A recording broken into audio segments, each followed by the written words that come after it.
Every liquor store has a shelf built to punish confidence. Scotch is the worst offender because a few corporations have convinced grown adults that a heavier bottle and a fancier box equals better whiskey. At $80 to $300 a bottle, that illusion gets expensive fast, and it's why so many bartenders quietly redirect orders the moment certain names come out of a customer's mouth.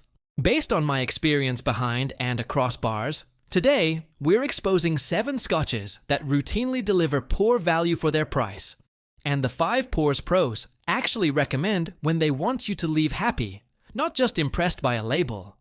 And stay with me, because number 1 might be the best $50 to $70 you spend all year.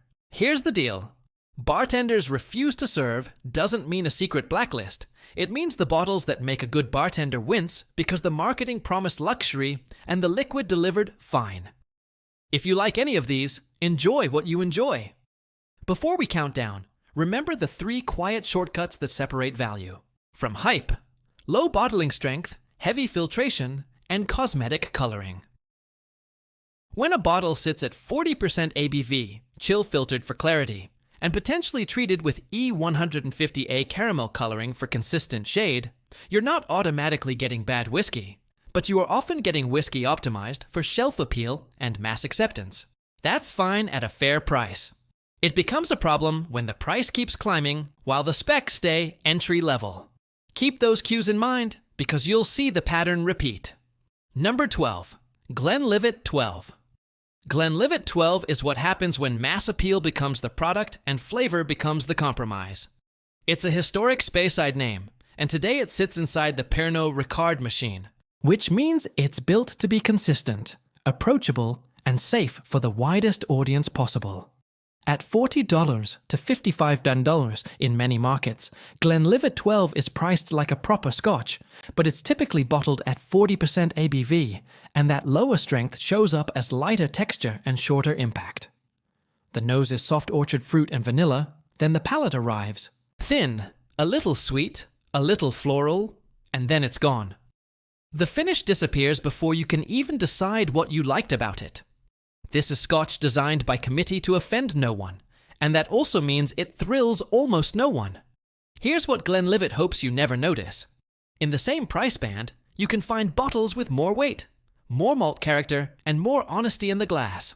If you're ordering it at a bar because it feels like the safe adult choice, you're paying a familiarity tax. The verdict is simple. Glenlivet 12 isn't bad whiskey. It's just often bad value when it's positioned as your default. Number 11. Glenfiddich 12.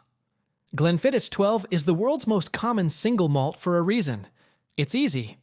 It's made by William Grant & Sons, a family-owned giant, with real history and enormous scale, and they've mastered the art of producing a consistent, friendly Speyside profile. Friendly is not a sin. Being overpriced for friendly is. At $45 to $60, Glenfiddich 12 is frequently sitting above bottles that deliver more personality, and it's usually bottled at 40% ABV for maximum broad appeal. On the nose, you get pear, soft malt, and a hint of oak. On the palate, it's gentle sweetness, light fruit, and a clean finish that feels like it's trying not to take up space. There's nothing wrong with a polite whiskey, but this is where the everywhere bottle tax kicks in. You're paying for distribution and brand gravity more than the liquid. Bartenders see this constantly. Someone wants a nice Scotch, and they point to Glenfiddich because they recognize it. If that's you, listen. Recognition is not a tasting note. If you want the light Speyside lane, there are better values that don't charge you extra for being famous. Glenfiddich 12 is a competent pour that too often costs like it's a standout, and we're only getting started. Number 10. Chivas Regal 18. Chivas 18 sells you the idea of upgrade, but the liquid often lands closer to polished and safe than worth the premium. Chivas is another Pernod Ricard powerhouse, and blends are not inherently inferior. The issue is what happens when 18 and a sleek package convince people they're buying depth by default. At $65 to $90, Chivas 18 is marketed as a luxurious step up from entry-level blends, and it's commonly bottled at 40% ABV because smoothness sells. The reality, for my palate, is a honeyed profile with dried fruit and spice, but it's rounded to the point of being blurry. The texture is pleasant, the edges are sanded down, and the finish is tidy, almost too tidy. You get comfort, not definition. This is where the value problem bites. In that same $65 to $90 window, you can buy single malts with higher intensity, clearer structure, and more distinctive character. Chivas 18 is the bottle people order when they want to signal they know something without risking a strong flavor. That makes it an easy sell, not necessarily a smart buy. If you love it, great. But if you're buying it to upgrade, you might be upgrading the packaging more than the experience. Number 9. Dalmore 12 and the Dalmore Luxury Ladder. Dalmore is the bottle that wants to look like a trophy first and taste like a trophy second. The stag on the front is doing a lot of work, and the brand is owned by White and Mackay, which sits under Yempre d'Or, meaning it lives in the world of premium positioning and big margin storytelling.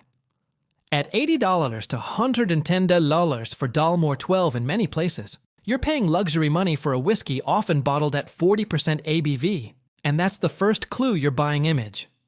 The nose can be orange peel, chocolate, and oak polish.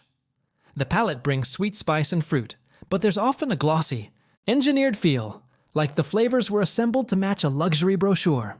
The finish can be medium, warm, and a little drying, but not always layered enough to justify the price. Then the ladder starts. Once you climb into $150 to $300 expressions, the story gets louder and the value gets shakier. You can absolutely find good Dalmore bottlings, but the brand's business model encourages you to pay for the stag, the decanter vibe, and the impressive reputation. Number 8. Macallan, especially entry luxury expressions. Macallan is the masterclass in brand gravity, where the name can inflate the price faster than the flavor can keep up. It's owned by the Edrington Group, and it's built into one of the strongest luxury narratives in Scotch: sherry casks, heritage, and prestige. The liquid can be excellent. The problem is what you're asked to pay for the privilege of saying the word. At 90 to 130 kilos for many core range Macallan bottles, you're operating in a zone where the competition gets brutally serious. Yet plenty of Macallan releases land at 40% ABV, chill filtered, and tuned for a smooth, glossy profile that reads premium, even when the texture says standard. You get dried fruit, vanilla, baking spice, and polished oak. What you don't always get is the wow, that's worth it leap that the price implies. Here's what Macallan hopes you never notice. The secondary market hype and gift culture are part of the product. The box is part of the product. The name is part of the product. If you're buying Macallan because you think it's the safest, best Scotch, you're buying the reputation, not necessarily the best whiskey your budget can afford. In my assessment, it's one of the easiest places to overspend without realizing you did. And we're halfway through the worst offenders. Number 7. Duty-free and travel retail exclusives. Travel retail Scotch thrives on one thing. You can't comparison shop it easily, and that confusion is profitable. This category has existed for decades, and the airport has always been a perfect stage for it. Tired travelers, a clock ticking, and a feeling that you're getting something special you won't see at home. At $70 to $180, these bottles often pitch a story you can't verify. Unique finishes, rare batches, special editions. Sometimes they're good. Too often, the specs are vague, the age is unclear, the bottling strength is standard, and the exclusive part is just distribution. The marketing promised something singular. The liquid delivered something general. And because the label is unique, you can't easily pull up a direct price-to-quality comparison in the moment. Bartenders don't love these because you can't have an honest value conversation without transparency. If the bottle hides the basics, age statement, filtration, coloring, clear, production cues, your money is being asked to trust a story, and stories are easy to print. If you want a souvenir, fine. If you want value, travel exclusives are where value goes to die in a nice-looking box. Number 6. Johnnie Walker Blue Label. Blue Label is the classic luxury gift Scotch. Expensive, impressively packaged, and too often outperformed by bottles that cost far less. Johnnie Walker is a Diageo flagship, and Blue is positioned as the pinnacle. Smooth, rare, special, prestigious. At $180 to $300, you're usually looking at 40% ABV and a blend engineered to be universally palatable. Blue Label smells elegant. Honey, light smoke, soft fruit. It tastes smooth, sweet, lightly smoky, and carefully blended to please people who don't actually like strong Scotch character. The finish is pleasant, but the complexity often doesn't match the price. It's the whiskey equivalent of a luxury sedan tuned to feel quiet, not fast. Here's the consumer protection lesson. The more a bottle is designed to impress non-whiskey people, the more you should suspect you're paying for status. You're paying for the blue box, the name recognition, and the feeling of, I bought the top one. If you love blue, enjoy it. But if you're buying it to experience the best Scotch your money can buy, based on my experience, you're often paying far more than the liquid justifies.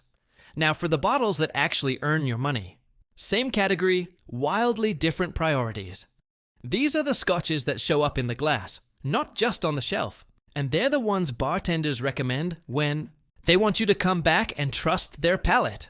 The top 3 will change how you shop forever, because they prove value is a choice the producer makes.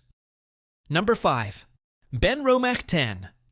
Benromach 10 is character without the corporate sanding.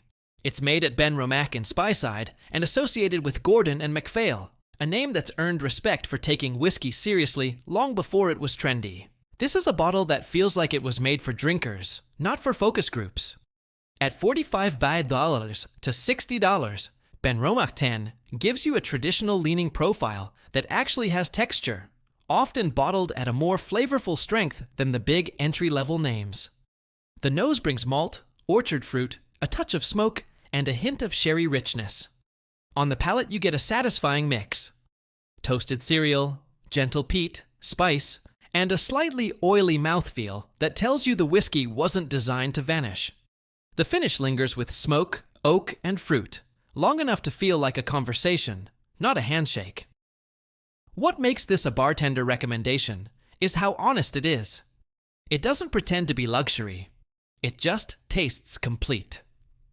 If you're the person who says, I want Scotch, but not something boring, Benromach 10 is a clean answer at a price that doesn't punish you for having taste.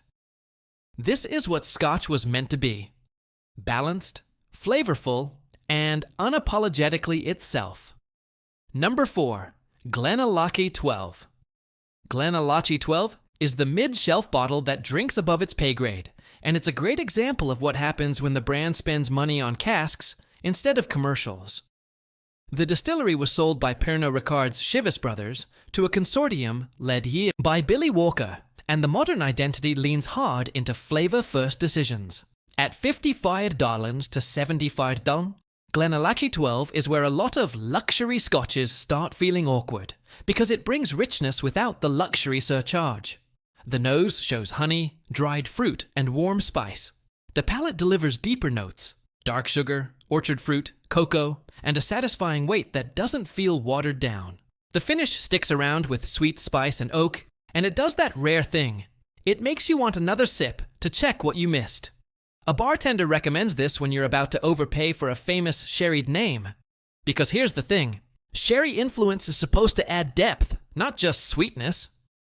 Glenallachie 12 tends to deliver that depth for the money. And it's priced like it still cares about regular drinkers. This proves premium quality doesn't require premium pricing. It requires better priorities. Number 3. Liedeg 10. Liedeg 10 is smoke with a spine. It's made at Tobermory Distillery on the Isle of Mull, founded back in the late 1700s, and it still tastes like the island has a say in the recipe. At $50 to $70, Liedeg 10 is a peated malt that punches above its price by being unashamedly bold. The nose is maritime smoke, pepper, and a gritty coastal edge, like a campfire near the sea. On the palate, the smoke doesn't just sit on top, it mixes with earthy malt, citrus, and spice, creating layers that feel alive. The finish is long, warming and smoky, with enough salt and pepper to keep it from turning into sweet barbecue. If you've been paying $90 to $140 for peat because you think prestige equals intensity, Ledig is the correction. It's not designed to be smooth for everyone. It's for people who want Scotch to have a point of view. And the value is simple. You're paying for character, not for a marketing halo. Number 2, Glendronach 12. Glendronach 12 is the sherried Scotch that doesn't need a costume. The distillery was acquired by Brown-Forman as part of a larger Scotch purchase. And regardless of ownership, this bottle has earned its place by delivering a rich sherry profile with real weight. At 60 to 85 milliliters, Glendronach 12 offers the kind of satisfying depth people think they're buying when they grab a luxury sherry cask name. The nose leans into raisin, dark fruit, cocoa, and toasted oak. The palate is where it wins. Rich malt, dried fruit, chocolate, and baking spice, with a mouth-coating texture that feels intentional. The finish lingers with dark sweetness and oak long enough to justify the pour. Here's my personal tell. The first time I watched someone order a high-priced luxury sherry Scotch to celebrate, they nodded politely after the sip like they'd just paid for permission to like it. Then they tried Glendronach 12 side by side, and their face changed, because the flavor showed up without needing an expensive introduction. When someone says, "I like Macallan," they're often really saying, "I like rich sherried Scotch." Glendronach 12 is a smarter way to buy that profile without paying the full luxury tax. Number 1, Arran 10. Arran 10 is the Scotch that rewrites your shopping instincts because it proves how much you've been overpaying for prestige. It comes from the Isle of Arran, made by Isle of Arran distillers, and it has the energy of a producer focused on the liquid, not on building a lifestyle brand around it. At $50 to $70, Arran 10 is a value punch so clean it almost feels unfair. The nose is fresh, citrus, green apple, honey, and bright malt. The palate is lively and layered, sweet malt, orchard fruit, gentle spice, and a crisp, clean structure that keeps it from getting cloying. The texture is satisfying, and the finish is longer than you expect at this price, with fruit, malt, and a gentle warmth that invites another sip. What makes Arran 10 a bartender's recommendation is how reliably it delivers. It's approachable without being boring, complex without being pretentious. If you want a bottle that works neat, with a splash of water, or in a high-end Scotch cocktail without collapsing, Arran 10 is built for that job. And when someone is about to spend $200 to impress a room, this is the bottle that quietly proves taste doesn't need a stage. We're at the end, and I want you to think about your last Scotch purchase. Did you buy flavor, or did you buy reassurance? Because the industry makes a fortune selling reassurance in glass bottles. The fix isn't becoming a snob. The fix is demanding that the liquid earns the price. Swap one prestige bottle for 2 honest ones. Ask your bartender for the value pour, not the famous pour. And if you've been paying the label tax, start testing your assumptions.